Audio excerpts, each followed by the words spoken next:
right. Hey, y'all, what's going on? Welcome to the eye test. How y'all guys doing tonight? How you doing tonight, Shawn? Man, I'm good. I got my little, as usual, I got my little sippy sip going on, and what I'm saying, I'm ready to talk about what's going on in this world of sports right now, the madness. I see 49ers out looking lame as hell with that loser ass squad. I feel you. That's Bro, we talk about loser ass squads. Your boy got tackled, got a concussion, shut the whole season down, dog. You let me know when Carson Wentz finishes a playoff game, please. Hey man, you let me know when y'all can win the big one, because that's 2 times y'all choked. You let me know when y'all get more than one championship. You know what I'm saying? So we 5-2. We 5-2. What's y'all record? So you living off of past accomplishments. What you talking about? You talking about a Super Bowl that happened 3 years ago. What we talking about? When's the last time you won? We talking about a Super Bowl that happened 3 years ago. What we talking about? Yes, 3 years ago opposed to 18. I'll deal with it. That's fine. Hey, who had a better record last year? Who was in the Super Bowl last year? You know what? Yo, so you was playing horseshoes? Y'all was playing horseshoes? No. You talk about almost recent, don't count. You talk. Hey, we talk about recent history, right? Don't count. I get We talk about recent history. You the one who said stop living in the past. I'm talking about the almost doesn't count. Season we just had. Okay. The most recent season we had, whose team was better? Got it. Let's talk about recency. Playing horseshoes. You brought up recency, not me. Playing horseshoes. You brought up recency, playing bro. cornhole. What are you talking about? Hey, when you go to the stadium, what are you gonna see? Are you gonna see a division championship? You're gonna see an NFC championship? I'm just saying that's not almost. That's bringing home a banner for the NFC. What are you talking about? Don't count. What are you talking about? You talking about almost don't count? Y'all did nothing. Hey, almost. Don't talk to me when you did nothing. Almost doesn't count. Don't talk to me when y'all did nothing. Listen, all you did was have a shittier draft pick. When was the last time y'all won a playoff game? You know what? Why are we talking about this shit? Let's get into the topics that we're supposed to be talking about. We won a playoff game the year before last. Dog. Anyways, yeah. We gonna move on. So anyway, how y'all doing, y'all? We're gonna get into this, and our first topic of the night.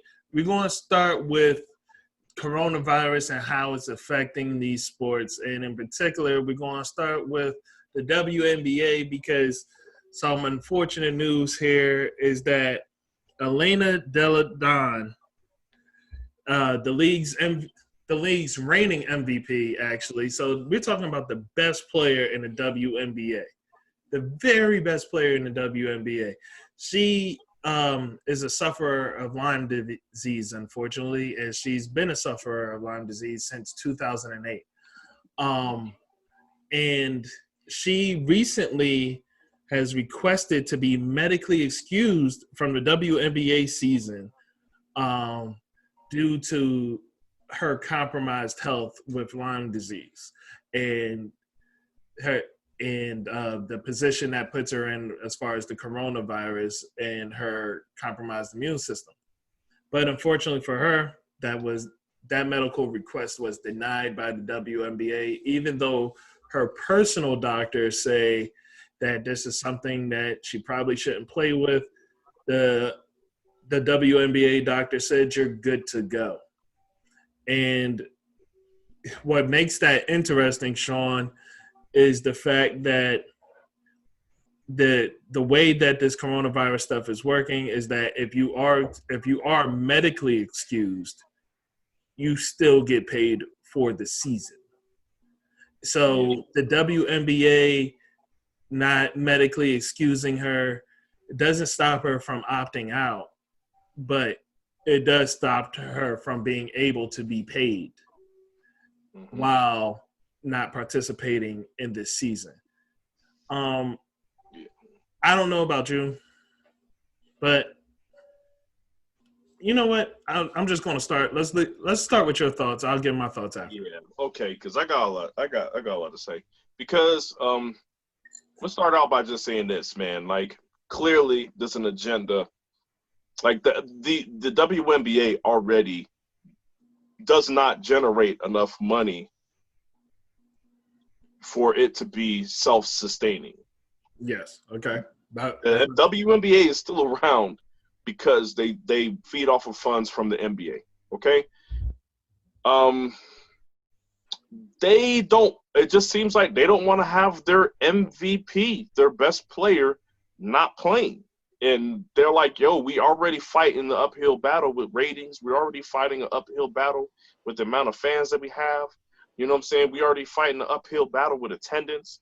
And our best player is saying basically that she wants to sit the season out.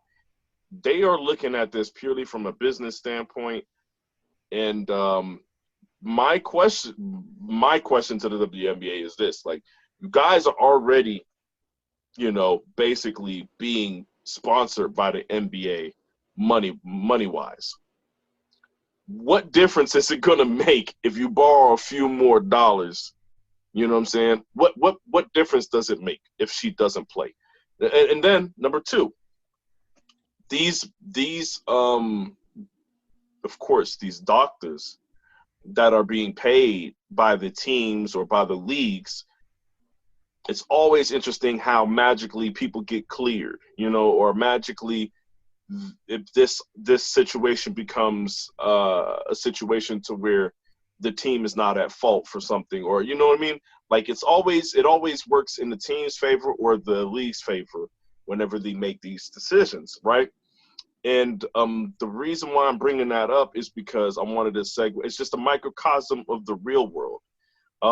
In the George Floyd case, you had the coroners, the city's coroner's office that obviously is part of the government structure there, which they work directly with the police department. They came out and said, "Hey, man, look, the cops didn't kill him, man. Like, he died for some bunch of other reasons, except for the fact that the cops was doing what they did. You know what I'm saying? Like, no asphyxiation, none of that shit. Like, no, you know what I'm saying? Like they came out and just said that, right? It doesn't get questioned. The family questions it, and the family comes out and says, we want a third party to come in. And the third party comes in, and they look at they review the cause of death, and they're like, nah, man, he was asphyxiated. Like, and it's the same thing with this situation. It's like, okay, the doctors that the WNBA is providing is magically saying, look, man, if you don't play, you don't get paid because there's nothing wrong with you. You're not at risk. But then her doctor is saying, hey, man, you are at risk. Like, you really shouldn't be playing. And common sense would tell us that her doctor is right. But for some reason, you have their doctor saying otherwise. And then my biggest issue is the media coverage of something like this. Whenever things like this happen, the media coverage just takes whatever the WNBA doctor says is fact, or they'll take it as, well, you got one doctor saying this and you got one doctor saying that. Almost like it's like a 50-50 thing. Like, well, maybe they're telling the truth, maybe they're not. It's like, no, man, they're clearly lying. They need to be called out and they need to be held accountable for this, because guess what? Guaranteed, if something happened to her while playing, if she decides, you know what, I don't want to lose out on that money, and she plays, if something happens to her, they're going to be like, yo, we ain't got nothing to do with this. They're going to backpedal on a lot of things. They're going to have all their T's crossed, their I's dotted. They're going to have all that stuff in order to say, even though we medically cleared you and you got sick and something bad happened to you, it's not our fault. That's my problem with this. If I knew on the back end, they would fess up to it and be like, you know what, this is our fault, and they would take care of her medical bills and take care of her on the back end, maybe I wouldn't have such a big problem with them saying, hey, you're cleared to play. But we all know if anything happens to her, if she decides to play, they will absolve themselves of any wrongdoing. Well, see, with that being said, you said that they are doing this from a business standpoint. And I'm going to say that they're doing this from a very short-sighted, silly business standpoint. Like, you do not That's more accurate. Yeah. want to create a situation where you are upsetting your current best player in the game. Like, you don't want to, like, that's bad optics, especially in this particular case where basically you look as though you're not compassionate and you're pretty much all you see is dollar signs on these players and you're not seeing people. And that's pretty much how you come across in this situation. And basically you look as though you're not really caring about anyone here. And which is pretty much how we feel about the NBA and basically all sports in general. Like, this just makes every owner looks terrible. This just makes the league itself look terrible when you have a situation as obvious as this, where a player should be excused and deserves to be paid, and also to be a player that is your MVP player, so your best player, and you not taking care of your people. Like, so this is just one of many examples where leadership just does not care about the people that work for them and the people that make them money, and which, like, you to use a word like you said, is a microcosm of how the world works in general, unfortunately. But yeah, I don't know what the WNBA is going to do here, because this information is now out there to the world. I believe Elena Deladon made this public herself. I'm not sure, but more power to her for doing so.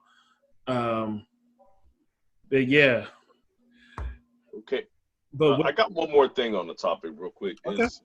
And it's just the WNBA right now, they don't see it, but they're in danger of their players abandoning the WNBA, man. You can't be – the players are already angry, man. They've been speaking up a lot recently about their pay, all this other stuff, and it's like, yo, they asking for more money. They get paid better, right? Correct? Right. Say what? They get paid better in the EuroLeague, correct? Is that true? I mean, it's something – That's exactly where I'm getting at. You see the gut players asking for more money, and they're telling them no, and in the meantime, they're telling players they can't even get the contracts that they deserve. You know, now with that said, eventually this is going to boil over the same way it did in the NCAA. And if you look right, like everybody's looking at the LaMelo Ball situation and saying, yo, he just went out there for a year instead of going to college. He got paid, and this man is projected to be the number 1 overall pick. Well, he was going for 2 years, correct? Say what? No. He bypassed his senior year in high school. It's different. What I'm saying is, like, this would have been this year that he played would have been his college year, his one college year. So what I'm saying is, you got guys that are now looking at that and saying, you know, that's an option for me. You got the G League trying to save face and be like, look, we'll take you on instead of y'all going to college and try to make the G League a thing, because they seen it coming. The NBA seen it coming. I'm telling you right now, the WNBA doesn't see it coming. But give me one good reason. Hold on real quick. That you say that, because this was also a problem that the NBA created themselves by requiring that year instead of which, yes, I mean, but the NBA is trying to rectify it. They see the writing on the wall, and they're trying to rectify it. But that was their own fault for, like, in my personal opinion, that was clearly a handshake deal between the NCAA and the NBA to get players, because they were missing out on players like Tracy McGrady and LeBron James from going to college at all. So they had that handshake deal and to get the players to go for 1 year, and it is what it is. Players, the talent will find a way around, and you need the talent, so please the talent. But yes, right now, but my bigger issue with the WNBA is it's not like the NBA situation. It's not like the college situation. It's not like them going to Australia. The WNBA situation is like you can get paid to be a pro player you can get paid more money to be a pro player elsewhere. The NBA does not have that situation. WNBA does. Like, that's the one thing that's going to always keep the NBA in play with that level of leverage. Mm-hmm. Right now, the WNBA is like, yo, y'all have to get the best college players. You have to. Even with the best college players, you're struggling. What are y'all going to do when the best college players start saying they don't care about us and we'll make more money somewhere else? Right. If I was a top female player coming out today, give me one good reason why I should go to the WNBA instead of EuroLeague? Well, there isn't one. So besides the fact that you want to, unless you want that TV time here in America. You want that celebrity status in the U.S., but you probably get treated better over there. Maybe you're just comfortable being in the U.S. You don't want to go overseas. I get that, but what I'm saying is the writing is on the wall. It's coming. They don't see it coming. They're not acting accordingly. And give it 2 or 3 years, the shit's gonna bubble. This shit's gonna boil over. Yeah, you're right. You're right. Now, with that being said, moving on, we're going to talk about the bubble, like where you have players like Elena that is opting out of their WNBA season. We have players in the NBA that did opt in, and they are in the bubble, in the swamps of Florida, in that murky bubble that is the NBA bubble in Florida. And as we know that basically now they're reporting that Florida is the new Wuhan. Florida is the currently epicenter of the coronavirus, and the short-sightedness of, or maybe the rush of the NBA wanting to come back, put them in the bubble. Now, you had some thoughts about that, and about like what was the rush and all that. Like, so speak to that. Oof, man, there's a couple. I know there's one part of it that I did not even talk to you about yet, but I'm gonna bring it up now. The NBA has prided themselves on being the leaders when it comes to social justice, social movement, forward thinking, innovation. When it comes to American sports, they have prided themselves on this. Adam Silver gets lauded as being the best commissioner out of all American sports because of it, you know? Right. So I feel like there's a certain pride that's already there when it comes to these types of things. So the NBA wanted to be innovators. They say, you know what? We'll be the first ones to step out there and test the waters and say we're going to try to continue the season. People are clamoring for sports. People are at the point where they're watching old playoff series and stuff like that on ESPN2 or whatever's going on, man. Everybody's seen the hype behind the Last Dance documentary, and I feel like more people was hyped about rewatching the games. Some people were more hyped about rewatching the games than actually the actual stories behind everything, you know. But so you had that the NBA saying, you know what, we want to be the first people to jump out there. We want to set the standard. We want to be the blueprint. So that level of pride is what I think started them there down that road. But every single roadblock or hurdle or speed bump that has popped up has not stopped them. They're like, hey, Kyrie comes out, he says, this ain't the time. We got all this stuff going on in the world. This ain't the time. Maybe we shouldn't have the season. And you know, for the NBA, they're usually the league that cares the most about their players. They care the most about their players' opinion. They care the most about their players' health. And in this scenario, they're just like, look, man, let's sit down at the table with y'all. We'll talk about what we can do, but we still want to press on. So, yeah, well, with that being said, I just want to address that Kyrie situation very quickly and say that I was completely opposed to his timing, his personal timing of the situation because you already decided that this is what you wanted to do, and now you're backtracking on it.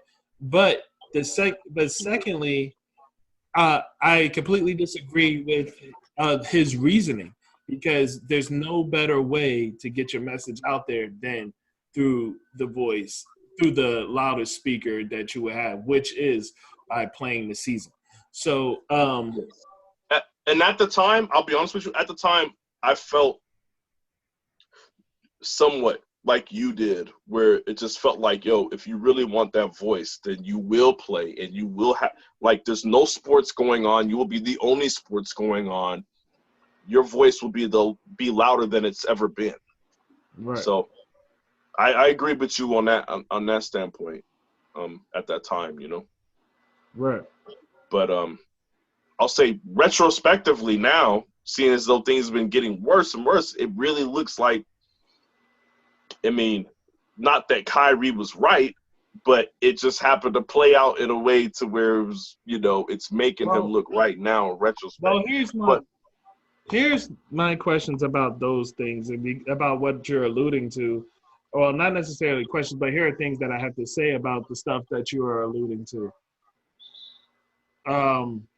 When it comes to that, like you're speaking on the fact that in this, that they were in such a rush to get out that, it seems like they only had a plan A, and it seems Yes, like very true. they only had a plan A. It was Florida or bust, and mostly it seems like it was Florida.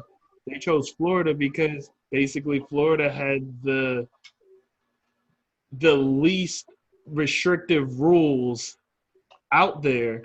So basically, Okay. they had with Florida, they had the biggest leeway. Okay, I'm gonna be very specific about this, Mark, because I'm glad you brought up the Florida thing, because this was the extra shit that I didn't talk to you about that I felt. Okay, there's a lot of NBA money tied into ESPN.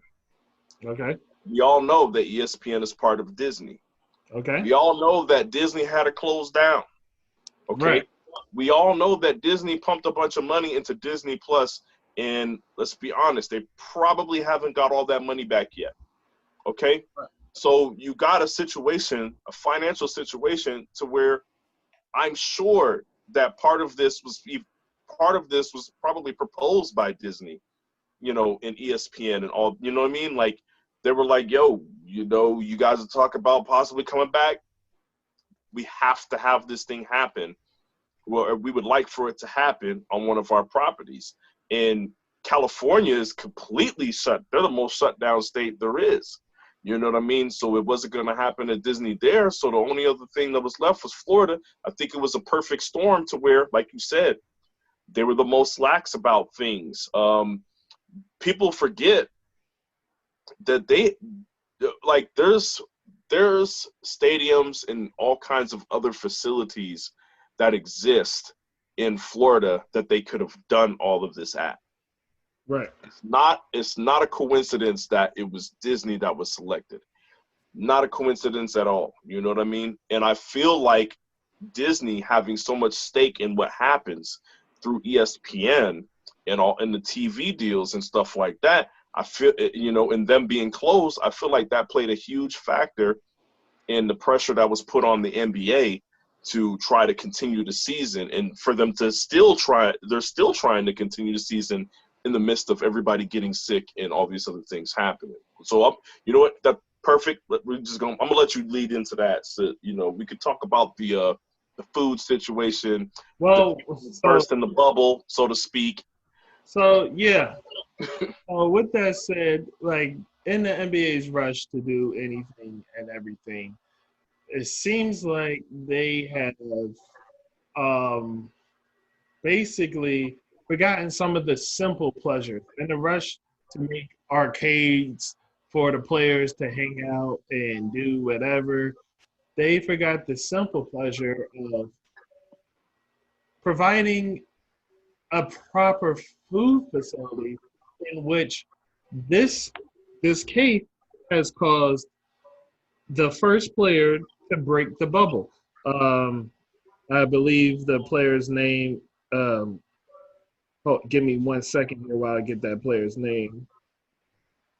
Mm-hmm.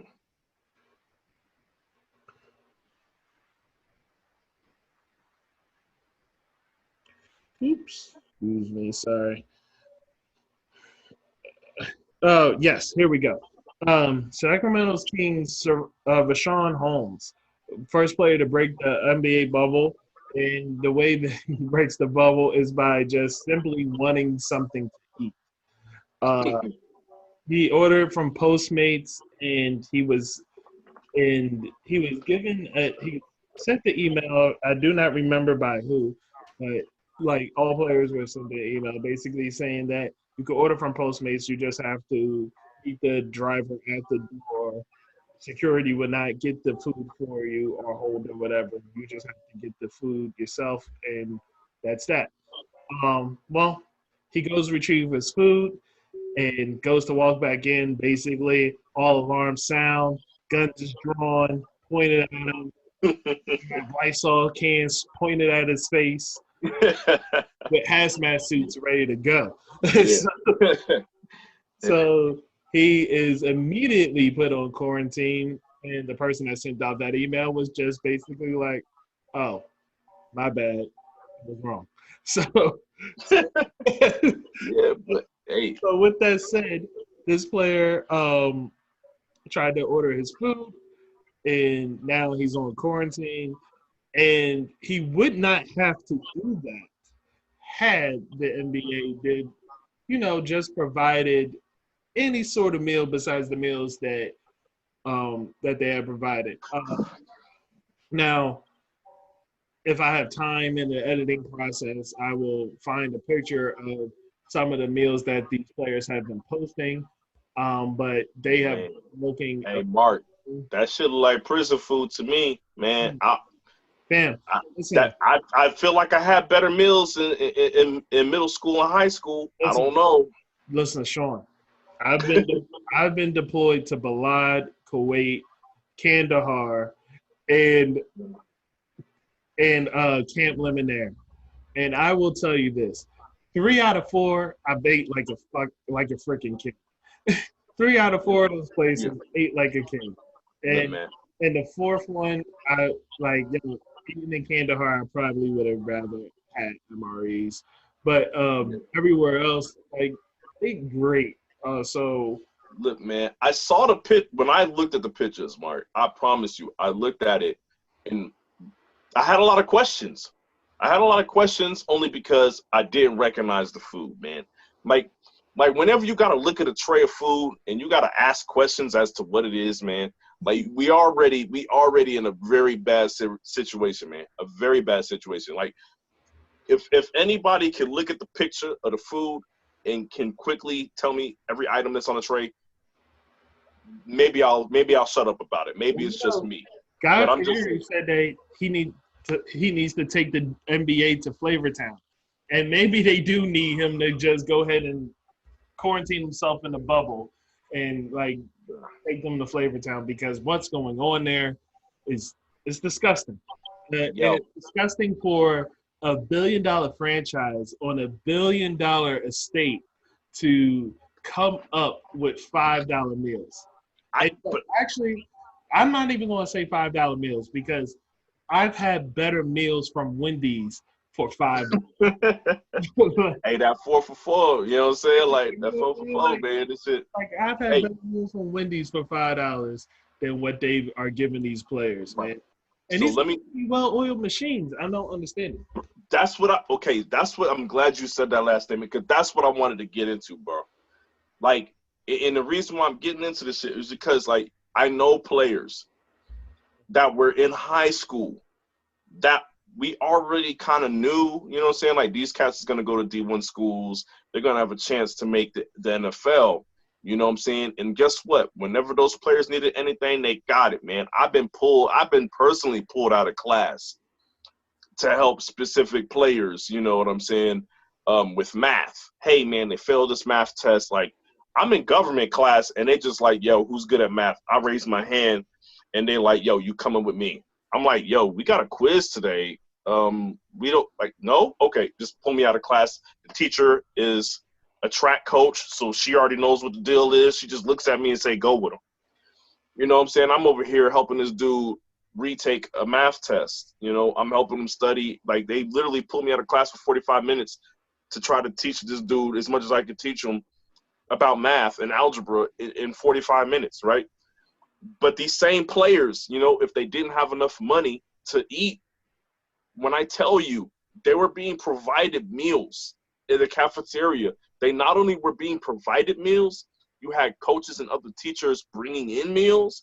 You also had teachers buying them meals. Like, yo, you are a 320-pound lineman, and you need food. You are a well-oiled machine. We need you to eat. If we got to bring in a steak for you to eat, we're going to bring in a steak for you to eat. High school players have been treated better than these NBA players are being treated right now food-wise. I'm telling you, it's ridiculous. And I'm sure in college, every offensive lineman and defensive lineman that I knew that went to college, they said they had unlimited meals at the cafeteria. Yo, you giving up too much sauce right now. You are definitely on your Chris Carter. You on your Chris Carter stuff right now. You letting too many people behind the curtain. Like, no, hey man, this has to be. Like, these are things. These are alleged things that you've heard. Fine, you can say alleged. You can say I heard it. It doesn't matter. Yo, when you put 89, you know what I'm saying, in a Ferrari, what's gonna happen, Mark? When you put the 89 unleaded in a Ferrari, what's gonna happen, man? Listen, 89 is still big grade, dog. Like, you tripping. What is gonna happen to that Ferrari, bro? Talk to me, man. Like what's gonna happen to the? I'm just saying, these fools ain't. Did those meals even look filling to you? They look trash. Bro. Like, yo, y'all don't. And I'm telling you, and I'm gonna bring something up for you, just for you, Mark. We've all seen this before, Mark. Me and you have seen this before. We know exactly what this is. We were both in the military, man. I will look at a part that's supposed to go on a plane, and it'd be like, yo, what do you mean this $10 piece of plastic costs $500? Somebody somewhere made a deal with a company because they know, you know what I'm saying? Like, they made a deal with a company because they got cool. Maybe they're invested in it stock-wise, or maybe, you know what I'm saying? There's all these things. Maybe I shouldn't be saying this out loud, but we know why we're getting crappy parts, and we're paying extra for it. Right. I guarantee you, man, if you look into it, whoever's providing these meals have a deal with the NBA. Them Jones is $500 a plate. Bro, you think, I guarantee you, man, they probably paying $20 a plate for that food right there, man. I'm telling you, man, some company that has a deal with the NBA, they're like, yo, man, we're going to go with y'all because, you know, we already have a partnership. Just give us some meals. And then that's what they did. They just gave them some meals. They didn't give them the meals they're supposed to get. You know what I mean? Like, come on, man. That's the only way. There's no way that the NBA saw, you know, they took the sales pitch, saw the meals, and said, you know what? You guys are the best. We're going with you. There's no way. Somebody's scratching somebody's back, and that's what happened. But they got money for DJs and parties. You know what I'm saying? They got money for DJs and parties. I'm pretty sure that if you look it up, James Dolan name is in connection with whoever is providing those meals. Because he doesn't give a shit. Hey, man, look, man, I got my issues with Dolan, man. You're not going to put that on James Dolan, man. Why you really – like, he does enough for his name to be drugged through the mud. We're not going to do that, man. We're not going to do that to James Dolan. You, dog, he's invested in whoever's providing those meals. Look, man, if James Dolan had anything to do with it, old buddy that broke the bubble would have got carried out in handcuffs. He would have made a scene about it. You know what I'm saying? He would have Charles Oakley that cat. You know what I'm saying? Yeah. So further news into the bubble. This isn't too much to say here, but 2 players have out of 300 have the coronavirus or have tested positive for the coronavirus, and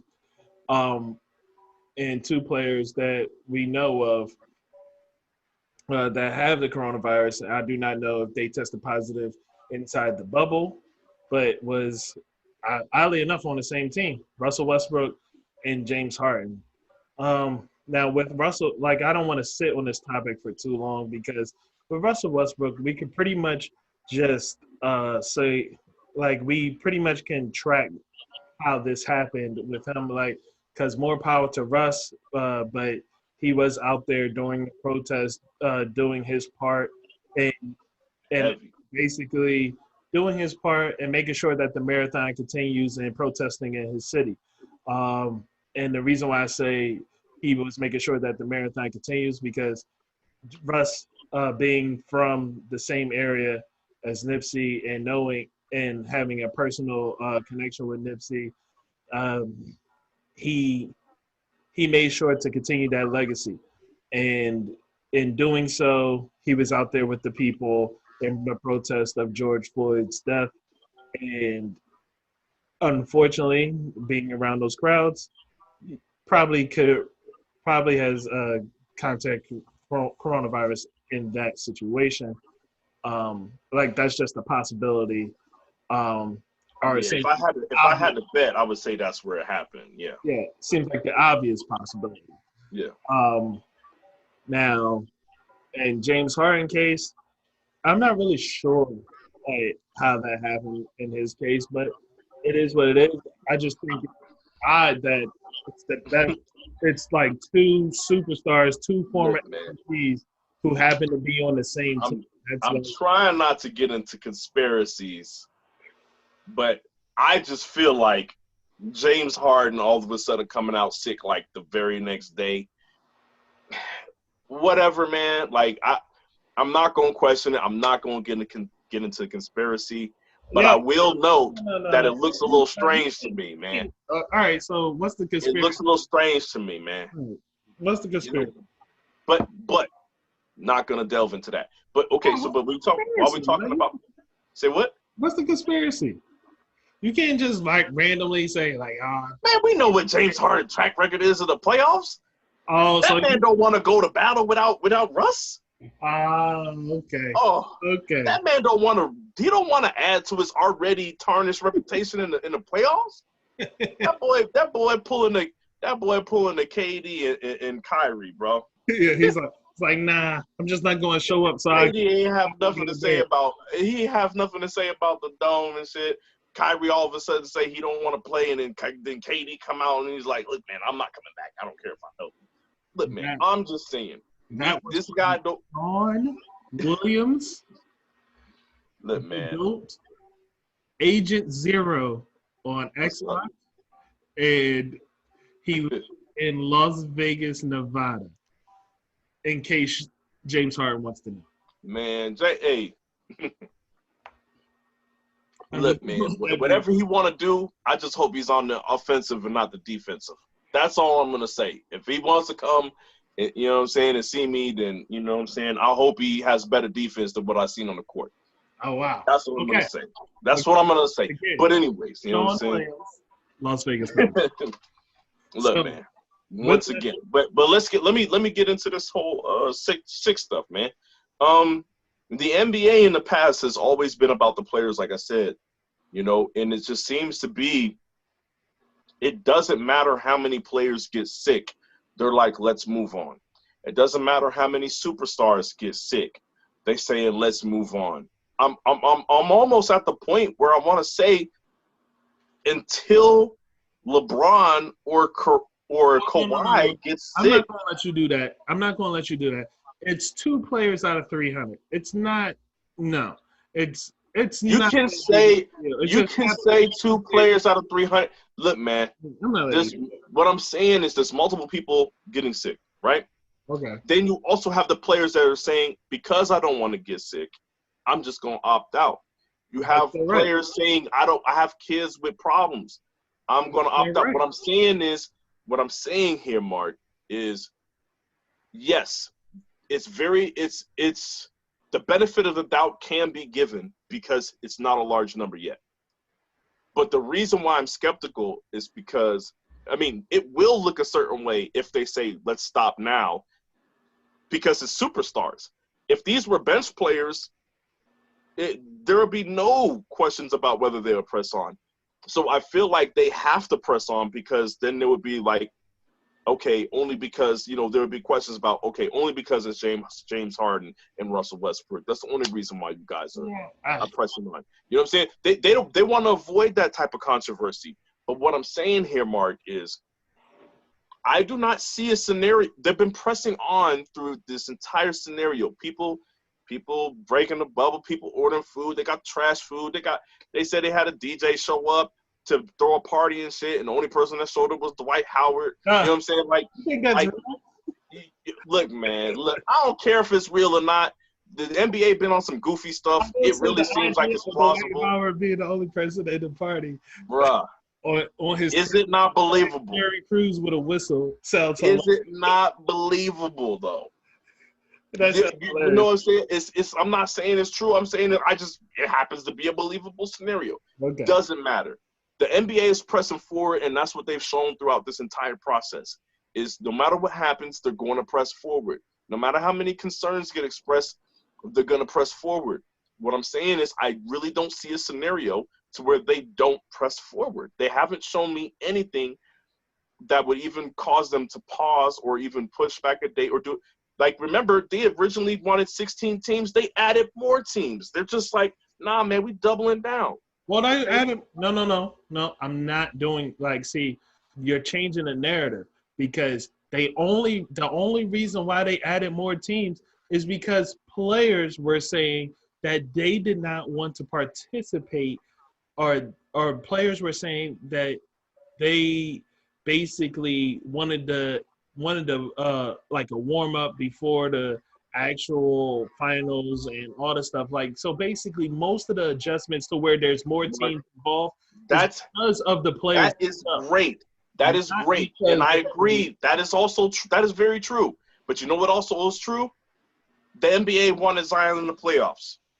There's more to it. It's not just – there's a reason why the formatting was made the way it was made for the extra teams for the play-in. Like, these fools are playing chess, man. Of course they have – and the NBA is good enough to the point to where they're good.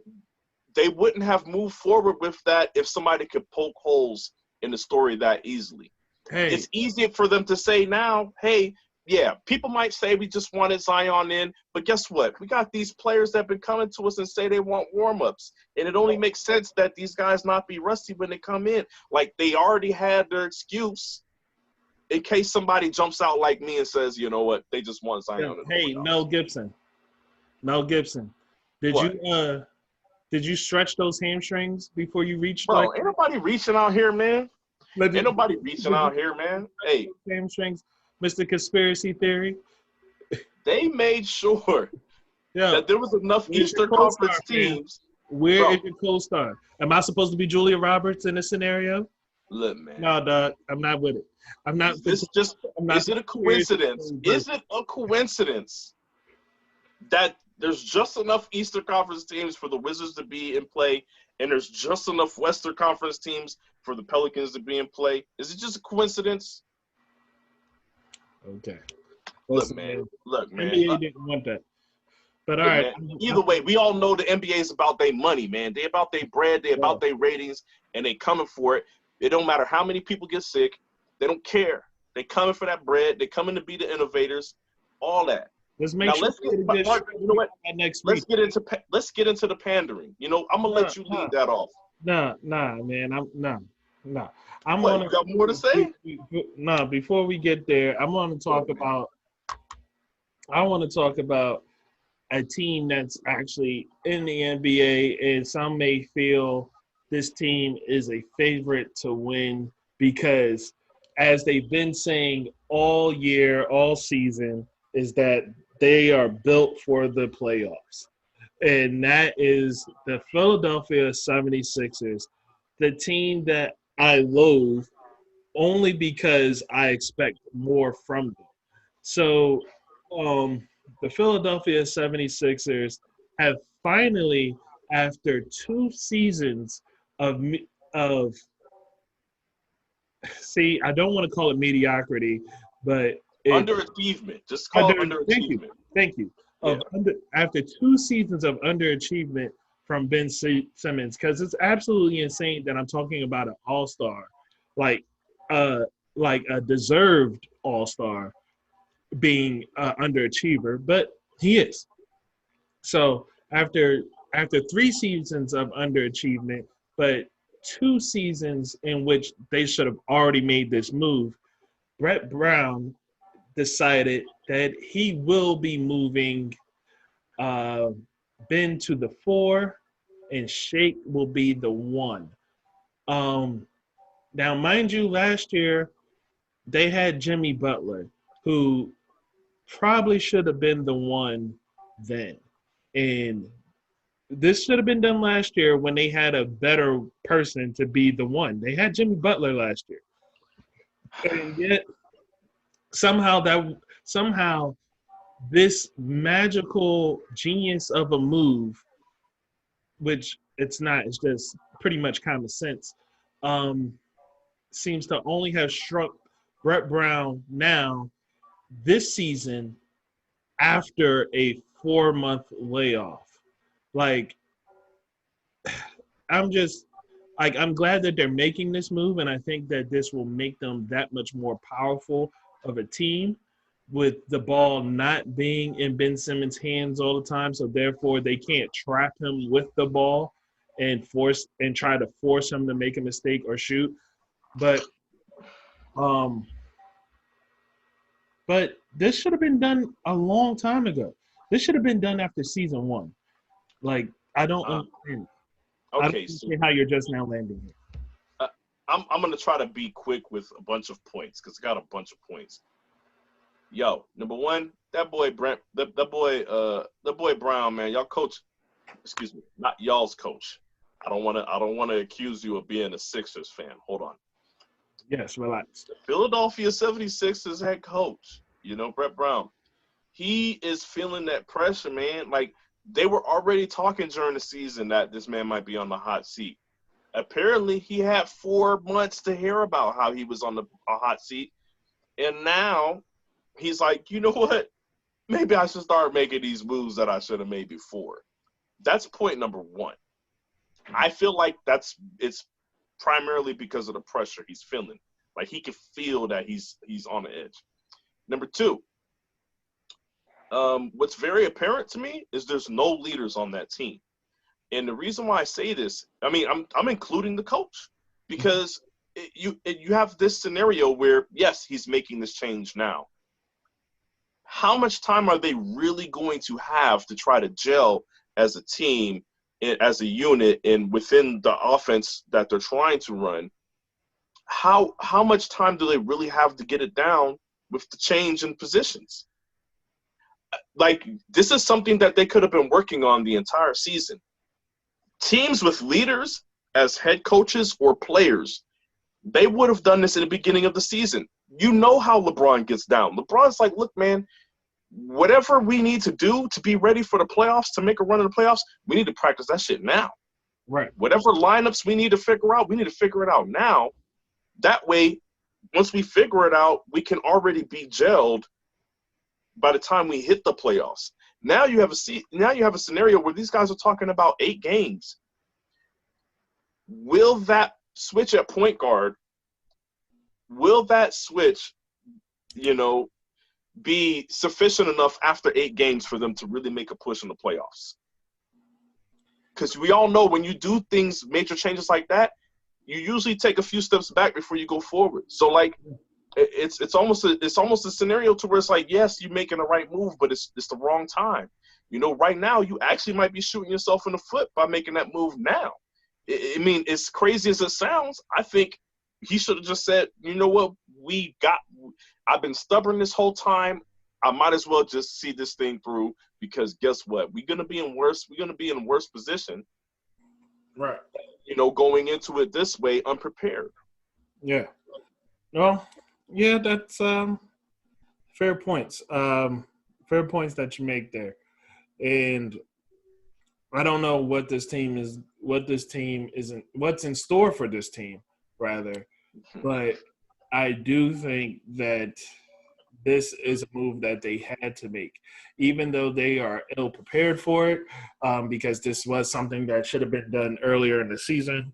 But I feel as though you had to do this because we pretty much know what the result is going in, if you kept the status quo, because they do play Boston first. And Boston knows Boston knows exactly how to play Ben Simmons. They know exactly how to play this team, with Ben Simmons at point. And in the playoffs, they turn it up, to 11 on the Sixers. So they had to do what they had to do. They have to. I agree. It's just it's the right move. Right. But it's wrong. It's just the timing is horrible, man. But I do find it very intriguing because if they get off to a hot start and it starts working right away, they are a dangerous bunch for sure. Yeah. They are a dangerous bunch for sure. I do not see that resulting in a championship, but no. Well, that's for other reasons. Right. I'm gonna assume you, like me, have question marks about Embiid down the stretch of games, important games, and as long as that problem exists, and as long as Ben Simmons can't stretch the floor because he refuses to shoot, as long as those two problems exist, I don't care how good the team is. They just I can't bet on them to win a championship. Oh, never. No. Never. Never. Their biggest hindrance to me is how serious Joel Embiid takes this game. That's just going to be a consistent thorn in my paw, and William will see where that goes from here. But anyway, moving on. Let's talk about. Let's go into what we were talking about, how the NBA and the WNBA and NFL, all these people, they pretend to care and they put on a good show at times, but it kind of falls flat. Listen, man, I'm just going to say it. There's a lot of pandering in sports, man. A whole lot. And I'm going to go ahead and lead this topic because this is something that I've been feeling very strongly about this entire time. I think it's a lot of buffoonery going on, and basically it's a lot of fluff and not a whole lot of substance. Like when we're talking about the fact that you're talking about painting Black Lives Matter on the court in the NBA, or letting players have whatever social justice issue they want on the back of their jersey instead of their names. Like you talk in the NFL's case, playing the Black national anthem instead of the country's national anthem. These are all well and good things. These are all that's cute. But what are you doing to actually show me that you care? Like, you know what I'm saying? Like, for instance, the WNBA, like, you could talk about the fact that, hey, if you are medically excused, you will, then we will pay for it. But then when it comes down to it, none of your doctors magically will actually medically excuse anyone. Then that's just a bunch of words that you never planned on backing up in the first place. And in the NBA saying Black Lives Matter, this matters, blah, blah, blah, blah, blah, racial divide, but yet what programs are you talking about introducing in the coming seasons or in the coming years or what are you putting your money towards that you yourself, you're not just donating and using as a write-off, but more so using as a way of contributing to something yourself. Like, what programs are you creating within the communities that your teams reside in? And moving to the NFL, you're talking about the racial inequalities and all the stuff that has existed for years, but yet it took every sponsor to pretty much say, we're pulling our money away from you before you even thought to have the notion, hey, we have this team that has a racist name and it's just going to sit here. You guys allowed that. And and and what was insane to me is that you the NFL pretty much thought like people forgot about it or something. Like, man, like what happened there? Um, hold on one second. Um, there's like a pinging echo or something. Is something running? Or is that me? Am I too loud? Hello? Yeah, no, you're not too loud. I mean, let me turn my volume down because I don't need to hear you that loud. Go ahead, start talking. Let me see if you still got the same echo. Yeah. Did that fix it or not? Yeah, it seems a little bit better. Okay, all right. All right. So all right, apologize for that technical difficulty. But like I was saying, with that being said, like how did the NFL get here just now? Like in the fact that this wasn't something that you had the foresight to change already. Like back in 2013-14, Dan Snyder acted in defiance and scoffed. He said, I'll never change the team name. Never. He used the word never, bro. He said, man, he was so bold with that shit. You know what? I'm going to let you finish because I have, like this dude, being somebody from that area, even though I'm not a Redskins fan, let me tell you, man, that boy Dan Snyder is something else. Yo, Dan Snyder's a scumbag. Like he been a scumbag from day one, bro. Yo, listen, there are plenty of owners that are scumbags, but at least they have a better way of hiding it than. But James Dolan of the New York Knicks and Dan Snyder of the Washington football team name to be named later, they both have no business being team owners at all. Man. At all. And the fact that the New York Knicks players haven't pulled LA Clippers yet on James Dolan is insane to like, because like, yo, Knicks fans are too loyal, man. No, they're too loyal. It's not about the fans, but it's about the players. Like the players could refuse to play. Like, especially given the comments that James Dolan has made within the recent months of the George Floyd issues and stuff like. And we can have that conversation later. Well, let me just put it real quick. I believe that if they had a roster of players, even if they just had 2 or 3 guys that had a little bit of juice, it would have happened already. But we know what the Knicks roster looks like. You got a bunch of guys that are just trying to make sure they stay in the NBA. They not trying to shake no trees. They ain't trying to ruffle no feathers. You know what I'm saying? Like shake the room. No, rest in peace, Pop Smoke. Yeah. So, but yeah, man, like this job, like that's crazy to me. Like, cause James Dolan still being an NBA owner is wild to me.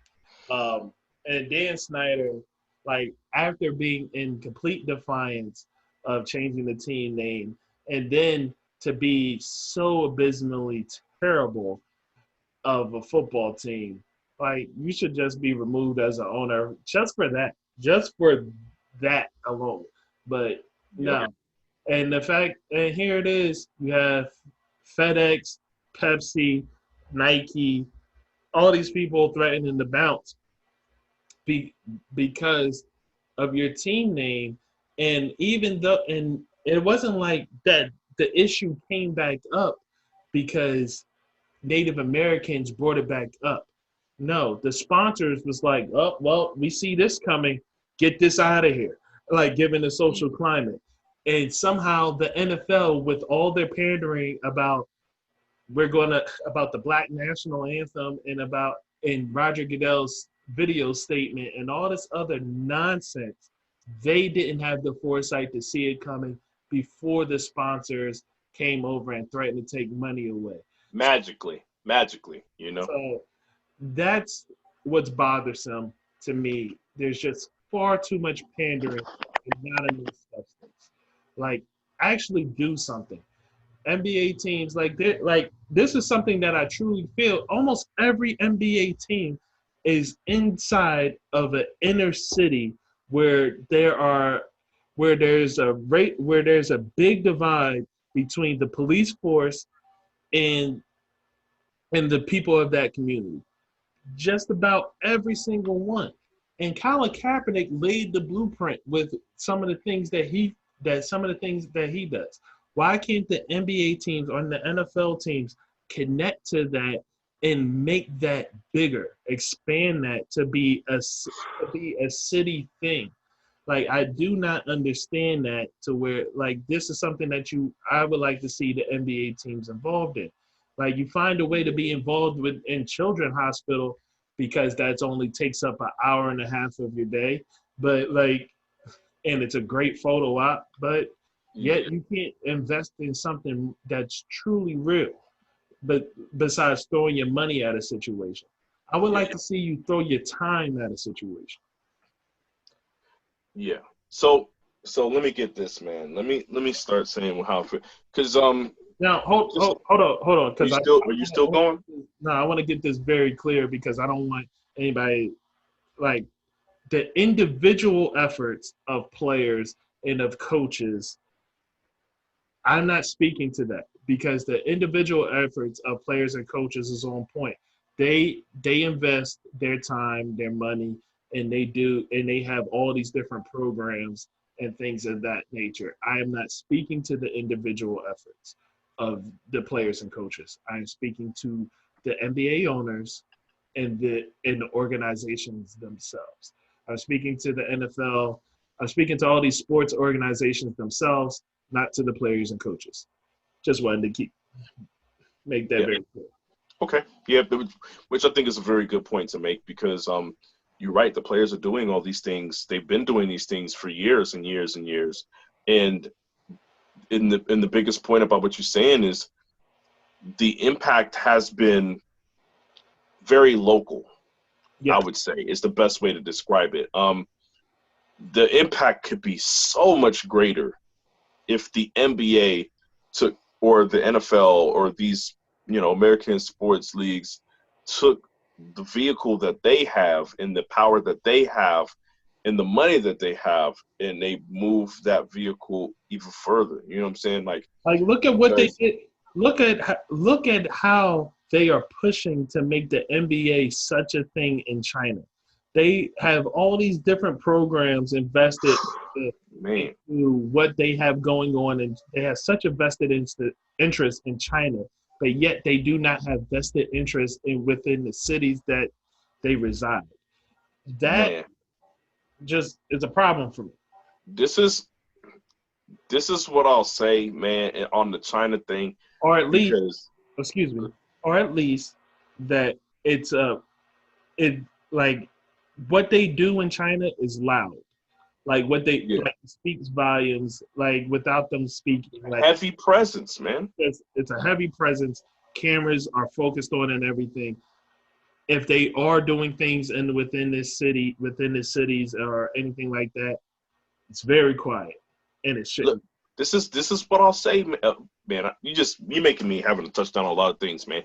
The China thing, the second they saw the outpouring of support for Yao Ming, and once they saw the amount of money increase that came with just Yao Ming being in the league, they immediately jumped on that and said, yo, we need to do business over there. When they looked at NBA players, former NBA players like Stephon Marbury going over there and doing not just doing advertisements, because previous players had done that in the past, where they do the advertising for the energy drinks and all that kind of stuff. But once players like Marbury and stuff went over there, started going over there and playing and becoming basically icons and gods over there, they were like, yo, there is a clamoring for American basketball in China. and we see dollar signs. That is an untapped market for money. So they like I said, since Yao Ming, they've been on it, right? And this is what I'll say. And it's not just the NBA, because you know what? There was an incident that just happened recently. LiAngelo Ball, you know, over there for a college tournament in China. Yeah. That man stole a pair of shades. Man, they got that man out of that hot water so fast. Let me tell you. My question is, if y'all have that much pull to make something like that happen, why is it that y'all have zero presence in these cities that y'all are sitting in, and you have certain cases of injustice and certain things like that going on? But you could go get LiAngelo Ball out of jail in China in less than a week for some stolen shades. You know what I'm saying? Like, there's so much wrong with that. But what I'll say is this, like, so the pandering thing, it's really the whole Black National Anthem thing, to me, is so utterly ridiculous. I'm sure somebody sat in a boardroom and said, you know what? If they kneel during this, it won't be as offensive. It's a win-win because we're catering towards Black people. You know what I mean? I'm sure some idiot thought that was the move, and that was the reason for the move, you know? And once again, even though they did what they did with the whole Jay-Z thing, the Jay-Z deal, it's clear that they don't have anybody sitting in these boardrooms. I'm not going to say they don't have anybody of color, but they have nobody that is in tune with not just the Black community, but the inner city communities, and they have nobody that's in tune with the players. They're just like, hey, we're a bunch of people that are out of touch that are making decisions. Okay, so that's one thing. The NBA, the Black Lives Matter stuff, painting on courts, like you said, it's cute, man. One of the biggest problems I have with what's going on in America today is symbolism. Everybody wants to react to everything by symbolism. The stuff happened in France a couple years ago, and everybody changed their profile picture to a flag of France. Pray for all these different places, right? You know, and that does absolutely nothing. You know what I mean? Everybody's on it for a week. They forget about it, whatever. You know, there's a lot of symbolism that's been happening, and people think that that's doing something, or they feel like, you know what, or they feel comfortable within themselves to say, I did my part, or I did something, I acknowledged it. That's all that needs to be done. And on a bigger scale, that's what these leagues are doing. They're just doing a lot of stuff that's equating to symbolism, but not equating to real action. And to me, I have to point this out, man. It's a sad day when you have the NFL and you have the NBA, and their entire league is like 85% Black, right? And then you turn around, and the one league that seems to be doing things right and not pandering is NASCAR. Yeah. It's the most ridiculous thing in the world to me that NASCAR is the one that's getting it right. Yeah. NASCAR went out there and said, look, man, no Confederate flags, man. Like, look, we only got one Black driver. Like, look, no Confederate flags. So it's not even about the population of our sport. It's about what's right, you know, or what they feel is right or what they feel is wrong, whatever. You know, whether you agree or disagree with that stuff, they making moves that aren't based on what they think the population wants. And even if it is based on what they think the population wants, they're making actual change. You know what I mean? To try to change the culture behind their sport. You know what I mean? Same thing with the whole Bubba Wallace thing. With all the controversy surrounded by that, the one thing that nobody can say is that that NASCAR messed up anything. It was brought to their attention. They reported it. The report came back. FBI said it was a news, but it was there since October. You know what I mean? Well, no. Get that correct. That the FBI did not say it was a noose. They said that it was a rope that's been there since October, and they said it's been tied that way since October. They definitely. I want to be. They said it was a rope tied in the fashion of a noose. Is what they said, Mark. But they definitely downplayed the fact that it was fashioned into a noose. They said in the report, word for word, it said it was fashioned in the shape of a noose. All right. Well, I will say that media headlines downplayed the fact. Media headlines downplayed it, but that's what I'm saying. My point is, throughout the entire process, NASCAR took it serious. Yeah. They even the drivers, not just NASCAR, not just like the drivers banded together. Right. You know what I mean? Everybody came together and they were like, yo, we won. He's the only black guy here. There's a bunch of white people surrounding him. It doesn't matter. You know, we're just here to be one. Everybody respects everybody. They came together. They were happy that it came back, and it's like, yo, okay, so somebody didn't just do this shit yesterday. That's great. But on the bigger scale, that was overshadowed by the fact of NASCAR doing the right thing and all the drivers coming together behind him. I believe that there are some other things that NASCAR is doing, and I want to maybe in the next episode or so we will come back to this because try to highlight that. Sure that we highlight what is actually going on in NASCAR. I'm just not 1,000% educated on that, so I don't want to speak on it until I am. Well, yeah. Okay, that's a good point, and that brings me to another point with the NBA. Mark, you know, we talked about this. I searched for about 30 minutes, and I couldn't find anything about what the NBA was doing any differently than they've done any other years for what they're doing within the community. I can only find their big stuff. Like I said, they do some stuff with St. Jude's every once in a while. They have some appearances, whatever. They occasionally feed the homeless. Like it's just like the stuff that's straight out the playbook, man. Yeah, they check the boxes. Say what? They check the boxes. Yeah, straight out of the playbook, man. So I just found it interesting that it was so hard for me to try to find this information. It's like if you guys are doing something, everything else is advertised. If you were doing these things, then they would be advertised, correct? Makes me think that it's not that you're doing this stuff behind the scenes. Y'all just not doing it at all. There's a lot of lip service going on in these leagues. Right. A lot of lip service, a lot of smoke and mirrors, a lot of, hey, let's put on a show to show everybody that we're on the right side of history, right? That's what a lot of people are doing right now. In the NFL, putting out these videos with a bunch of players and coaches and everybody saying, hey, you know, we stand for this and we do all that stuff, man, is all, I consider that all to be part of we see the writing on the wall.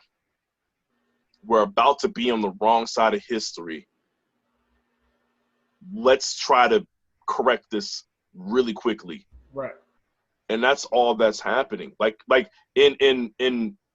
to give a good example of what I feel like when I see these things, like the Black Lives Matter stuff getting painted on the court, the players being able to wear their social justice statements on the back of the jerseys, the Black national anthem. All of those are ideas that the players didn't come up with, is number one, what I think. So how about y'all actually see what the players would want to do? Number two, the other thing that I see is I see Nancy Pelosi and Joe Biden on stage with Kenta Claus. That's what I see. I see Kenta Claus on stage, you know, with these fools kneeling. And I saw a tweet that perfectly explained it that said, hey, man, you are a politician. You are a governor. You are you're somebody that used to be a vice president. You guys are literally the people that have the power to change laws. Get off your knees. Y'all are out here kneeling. Get up off your knees and do your jobs, right? NFL, NBA, you guys are painting Black Lives Matter on stuff. You guys doing this national anthem.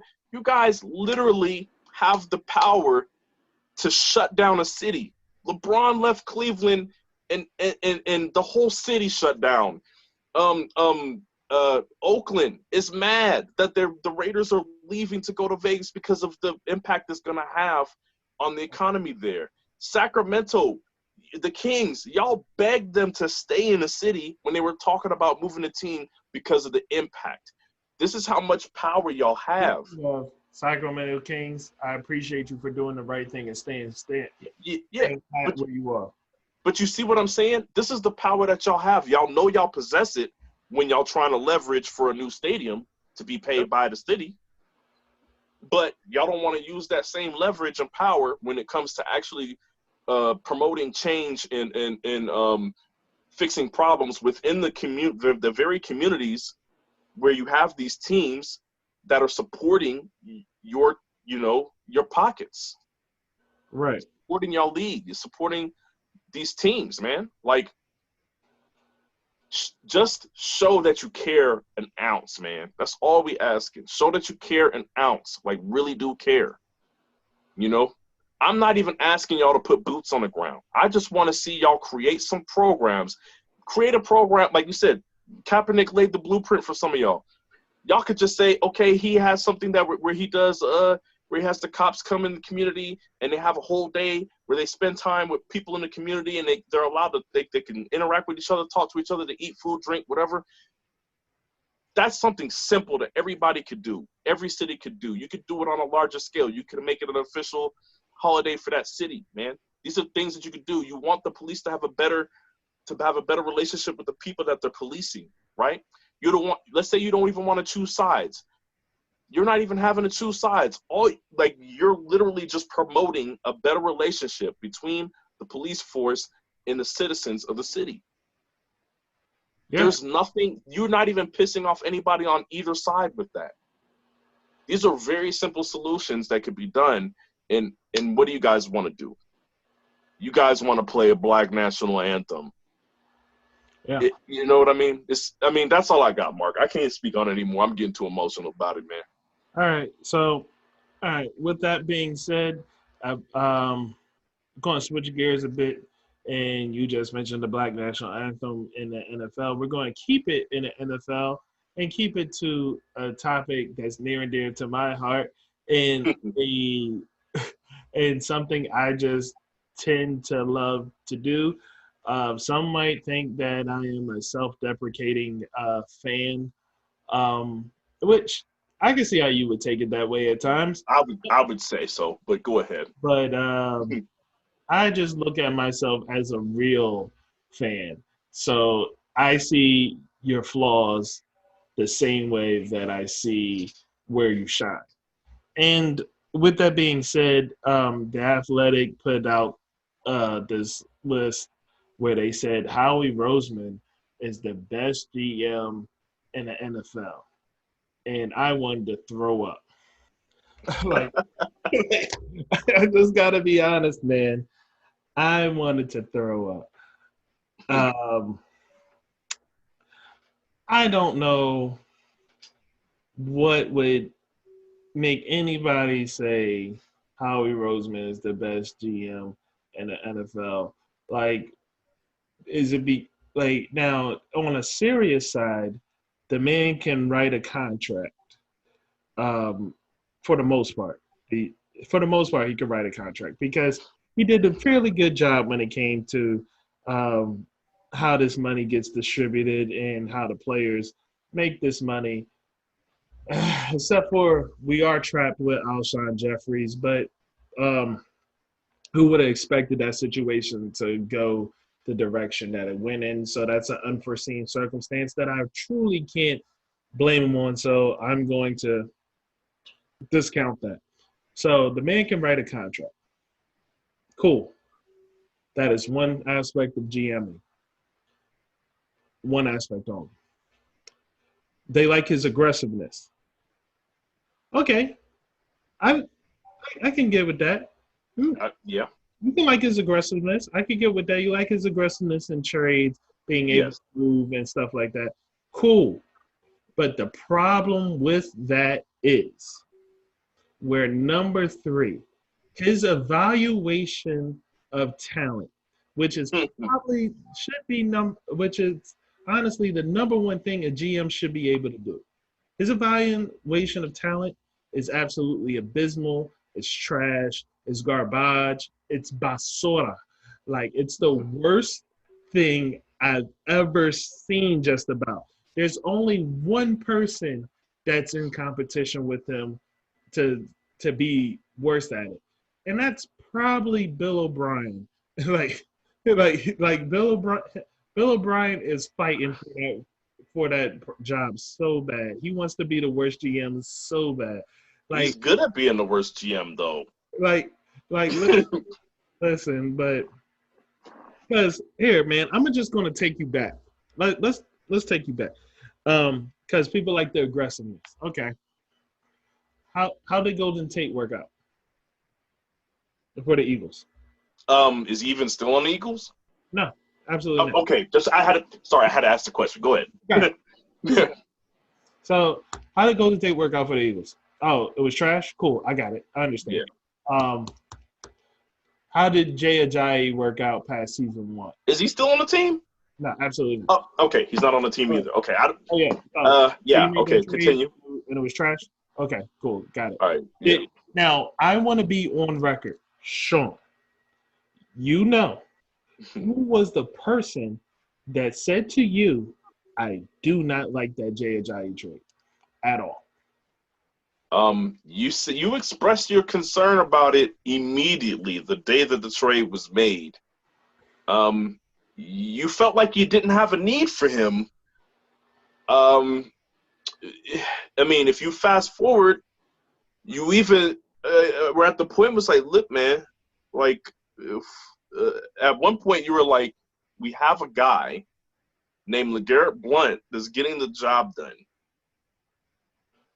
We have other guys that are change of pace. Jay Ajayi is a full – he's a guy that if you put him on your team, he would be an every down back. You guys didn't have any holes in any of your down situations. So there was no reason for you to go take a guy that would seemingly be a number one running back on another team. There's no reason why you guys should have or even had a need to go get him. Yeah. Now, mind you, I do recall. Jay Ajayi performed admirably in the Super Bowl, and he performed decent enough throughout that half a season. But sure enough, his injury concerns and all that other stuff came poking their ugly head the very next season. And I did not understand, why would you carry 4 backs that are exactly the same?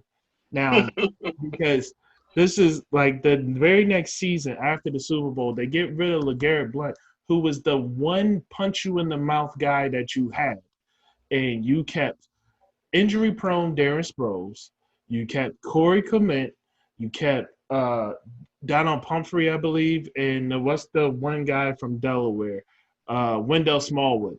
And you had Jay Ajayi. Help me understand, why would you have varying degrees of the same running back? Because they all did the same stuff. It was just how talented this person was versus the next person. But hey, you know what, Mark? Hold on, but do your favorite thing, man. Let me play devil's advocate, man. Hey, look. When you have an injury, the next guy should be able to step right in. It's the same type of back. You should.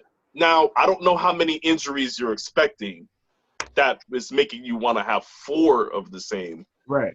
But okay, forget this devil advocate stuff, man. Like, let's keep it a buck, man. Like, so listen, if you're worried about injuries, don't keep injury-prone players on your team. Thank you. Stop bringing back Jason Peters. Stop bringing back Darren Sproles. Stop doing this. Stop drafting guys who are injured already and hoping that they get healthy, a la Sidney. Like, y'all really, he really loves himself some 5'8", you know what I'm saying, running backs, man. He really likes those little tiny guys that can get out there and catch the ball and work in open space, man. This, man. Like, yo, when did they make a pick that you truly agree with? Like, yo, I liked Andre Dillard I liked Andre Dillard, but the knock on him was that he was undersized, blah blah blah blah. And then when it's time to move on from Jason Peters, you're like, oh well, we can't move on from Jason Peters because Andre Dillard is undersized. You knew that when you drafted him. So why didn't you draft somebody that wasn't? Because it was time to move on from Jason Peters. It just makes more sense. Like, yo, you had, man, what's the wide receiver in Seattle name? Because there's so many names right now. Tyler Lockett. Oh no, DK Metcalf. You must be talking about DK Metcalf. DK Metcalf sitting on the block, fast as ever, strong as an ox, tall as Megatron. Like the dude was a monster sitting there in the second round. Who you get? This no-name dude from Stanford. Like, who is this guy? Who's this clown? And what does he do? He gets, I think, 8 catches for 145 yards. Mark, hold on now. On the season. But yet somehow you are a great GM? How? How, Sway? You know what? How? I mean, Stanford, let's keep it a buck. Stanford been putting out some players. They have a nice little system out there. Their track record for wide receivers is my bad. I don't know any other Stanford wide receiver. There's only one Stanford wide receiver that I know of that has done well in the NFL. You want to know his name? Sure. Richard Sherman. That was after they switched him to cornerback. I'm sorry. That's the only Stanford receiver that I know of that has done well in the NFL, and that man don't even play receiver. Okay? But maybe Philly knew something that, maybe Howie knew something. Nothing. Maybe that's the case. Maybe they know absolutely nothing. They keep guys far beyond they should, far beyond their prime, far beyond their time where they're worth something to the team.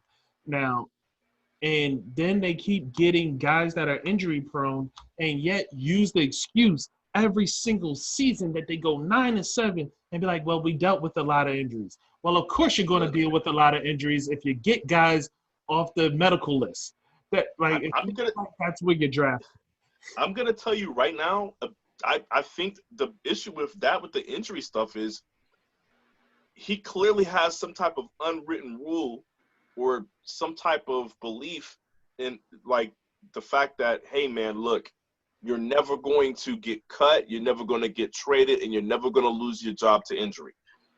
Because clearly, it doesn't matter how much Carson Wentz got hurt. It didn't matter how good Foles looked. Foles could have won 2 Super Bowls. Foles still would have been gone, right? Well, listen. It's just, no. That was a good move. I'm not saying it's a bad move, Mark, but what I'm trying to tell you is there's an excuse for Foles. What's the excuse for all the rest of the injured players that y'all decide to keep? None. Foles just happens to be the outlier where you actually had a reason. Listen. That's it. He's the outlier. I can't give them full credit for the Foles move when I'm watching these fools keep everybody else that's hurt. Listen, man, I can crap on my team. You can't crap on my team. Hey, look, you guys are trash. You didn't win the Super Bowl last year. I'm just going to call it how I see it. If it looks like a turd, what you want me to do? Listen, man, it is what it is. I mean, okay, but okay, fine. I'll give my thoughts real quick on the Howie Roseman GM thing. My biggest question would be, after this year's draft, how is it possible that you could give him credit? No. You know what's crazy? The best move that they made during the draft was drafted a quarterback that they didn't need, only because he's a movable piece that they could use to get somebody else better. I wasn't a fan of the Rager pick. I don't know if there's any picks that they made that I was really a fan of. You'd have to dig into the later rounds, and at that point, you're just guessing. I think it was their 4th round pick that I really liked. 4th round, I believe there was somebody that took safety, right? I think the safety I really liked. Yeah, but That's all I remember, Mark. That's probably the best. That's probably, outside of Jalen. And the only reason why I rate the Jalen Hurts pick better is because that's real estate. That's value, trade value. You know what I mean? So it's like, I feel like you're not even drafting in your best interest. Yeah, man. Like I'm trying to figure out if everybody on your team, running back and wide receiver, is 5'8", what's the game plan? Let me put it like this. Jerry Jones is a far better GM than you. Jerry Jones is I can't even argue that. When it comes to evaluating talent and drafting, which is the number one thing that GMs are expected to do, Jerry Jones has you beat by a mile. Now, when it comes to all the other crap that GMs are supposed to do, Jerry Jones kind of sucks.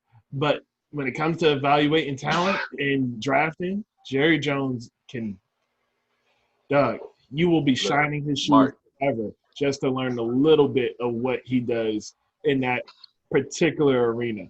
So I hate to bring up sore subjects, but there's a specific reason why Howie Roseman, another reason why he's such a bad GM.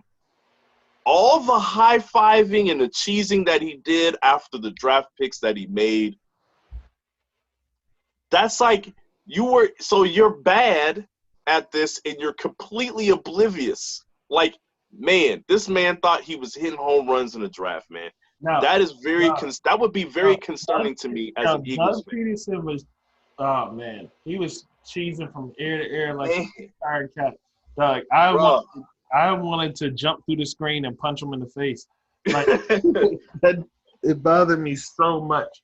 That has to be concerning. Like he's making these mistakes, he's doing these dumb things, and he thinks that he's outsmarting the NFL. Listen, I look forward to the day that I'm wrong about this. I hope to eat my words in this particular. I so look forward to being absolutely wrong and being made to look like a fool and an idiot. Unfortunately, I don't think that's coming, but I look forward to it. Please make me. To your point, it's funny that you said one of the top things that people liked about him is his aggressiveness, right? Mark, my question is, where was his aggressiveness when you had people like Minka Fitzpatrick and Jalen Ramsey floating out there and Honey Badger? And where was his aggressiveness when you guys had a need, your biggest need out of your entire roster as far as defensive backs, cornerbacks, and safeties go? Every time that somebody became available, where was that aggressiveness then? Because that was the times he wanted to be cheap. That was the times he didn't want to spend the extra draft pick. The same draft picks that he's valuing for some reason that he's just flushing down the toilet. Look, when you look at it, he didn't get Minka. He got Jalen Reagor. Like I'm not hype about that. When you look at the fact that he could have gave up a second to give up some other guys, I'm not hype about those things. At least draft Jefferson. Least draft Jefferson. But it is what it is. We are who we are. Thank God that we're in probably the shittiest division in all of the NFL. Otherwise, we would be in for a long day, and we would probably be a 6-10 team. But thanks to being the crappiest division in the NFL, we are a 9-7 team regularly. So kudos for that. Great. So I'm gonna just go ahead and sign off now and go cry in the corner about how things go for my Eagles team. I'm here for you, brother. Yeah, and I'm here for you too. Next time you crap the bid in the Super Bowl. Hey, look, man. You know what? I got faith in my GM that he'll right the ship. I don't know how you feel about your GM. When does your GM coach the games? Oh, he don't. The coach of your games is pretty guaranteed to coach you out the game. One thing One thing that I will say is when the time comes, to get rid of the coach, say less. I trust that John Lynch will make the right decision. Say less. No, man. Kyle Shanahan was ranked number 5.